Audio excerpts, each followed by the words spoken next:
Girl. It's me, your girl, Olayemi Akinola. Today, let's talk about simple and compound interest. Sometimes people will just tell you, oh, this 10 yield 8%, this one yield 5%, this one yields 10%.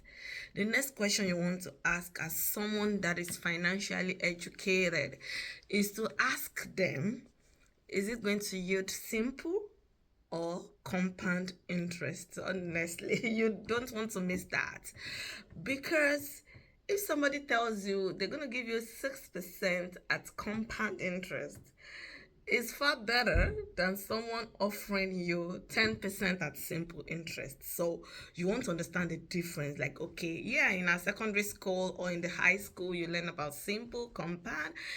That also applies to finances. And that is why many people it's difficult for them to get out of debt easily, because most debt calculator use compound interest. When they are telling you, oh, you can be your interest rate is just 3% and you're happy, right? The 3% is going to be compounding annually. Yeah, that's how it works. So let's take an example of Mr. Hay trying to put maybe just $10,000 in an investment vehicle of 8% simple interest, and then Mr. B also putting 10,000 in another savings, like another saving vehicles, yielding 8% compound interest annually. So how is it going to look like? Let's say after 10 years. After 10 years, for the simple interest guy, if it's 8%, that's $800, right? Annually is being added. So $800 plus 10,000 give you 10,800 in the first year. In the second year, it's going to be $800 plus that's still 10,000, the capital that they used to start the investment. So they had it. That's another $800. So you add it up, it gives you 11,600. Year 3, add another 800 to that original 10,000. Yes, that's how it works.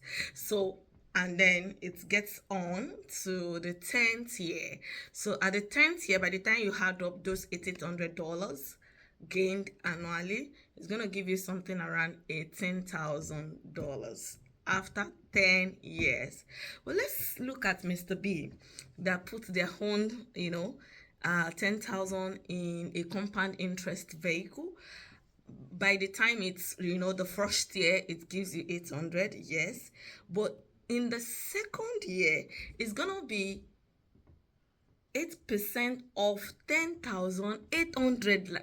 That is the total capital plus the last interest joined together. Yeah, that will now form your principal. So it's going to be 800 plus 10,800. That's going to give you $864 that will be added, not original $800 that will just be constant through the years. And that goes on and on. In the third year, to be $933 that the person is earning as a result of the compounding effect on their investment. So at the end of 10th year, Mr. B will be walking away with total sum of $21,589.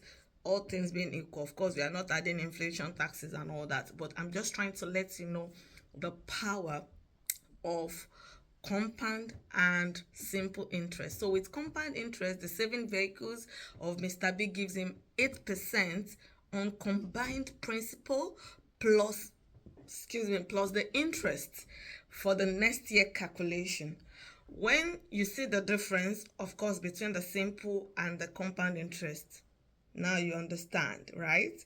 So all we are teaching is about financial education. Next time, if somebody offers you any deal, you want to ask them, is it compound or simple? I hope I've been able to educate you a little on finances today. I remain your loyal girl, Olayemi Akinola. Thank you. See you some other time. Love you. Bye.